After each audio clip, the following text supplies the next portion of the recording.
Hello guys, JR nga pala ng Dubai, UAE.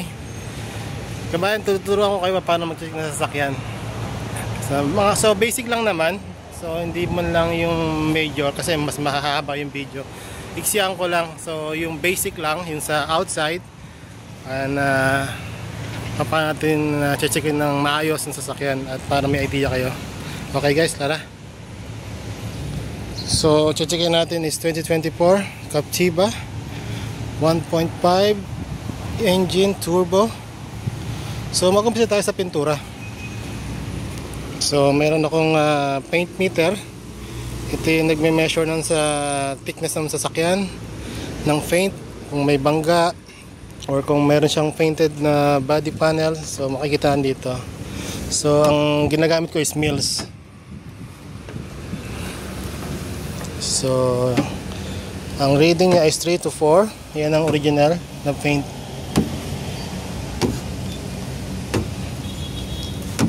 Check natin yung loob. Habang nag-check tayo, check na rin natin yung mga seat belt.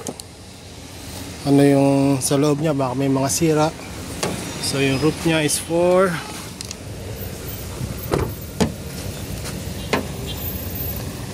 So 3. Mukhang original naman siya eh. Tsaka bago.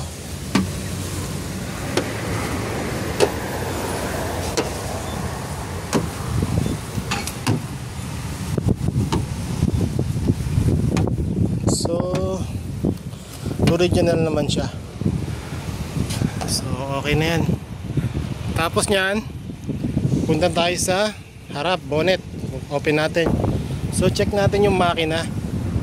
Dito makikita mo na kung may bangga.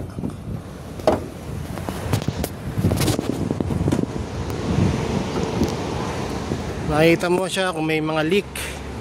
So pag-open ko ng makina, ng bonnet, sisilipin ko agad yung mga structure niya, pati yung mga bolt. Like yung ito, yung bonnet, kung na-open ba siya. So okay naman. Fender. So pupunta na ako sa engine. Dapat may torch kayo para mas maganda makita nyo kung may mga leak. So yung turbo, ito yung turbo parang may konti ng wetness, may basa na, may leak na siya. So na tayo sa chassis, sa radiator frame, sa fender, sa wheel housing. So okay naman ang chassis ng right.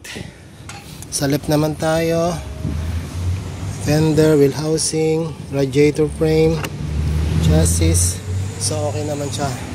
So pag okay na siya, paandarin natin makina. Tingnan natin kung may maingay or kung ano mang noise sa makina. So 50,000 na siya. Tinakbo 2024.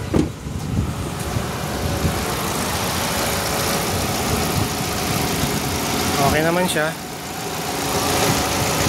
I-rev natin, tingnan natin kung may noise yung makina.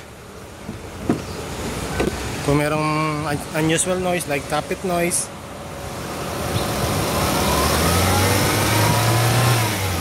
So pa original naman, wala naman problema.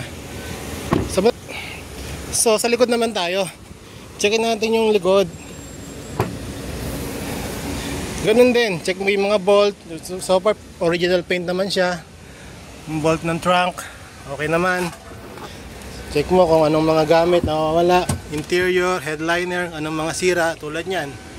Kita nyo, may damage na yung interior nya, yung headliner. So mininote natin yan. Okay. Tapos silipin natin yung ilalim. Tingnan natin yung back panel nya, chassis. Ano yung baka may leak sa mga caliper, may kakang gulong. So sisilipin natin yan lahat. So tapos ng inspection natin, visual inspection, road test na. So ganun lang. Check mo yung gear, makina, kung okay ba siya manakbo, or may some like shift shock, jerking, or transmission slipping or slippage, delay shifting.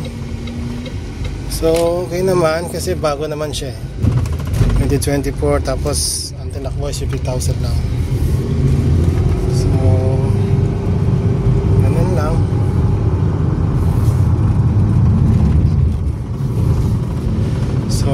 kailangan kung bibili kayo ng sasakyan, dapat is ma-check nyo muna kahit brand new, kasi minsan yung mga brand new sasakyan is may mga pinturado or may repair sa mga body panel.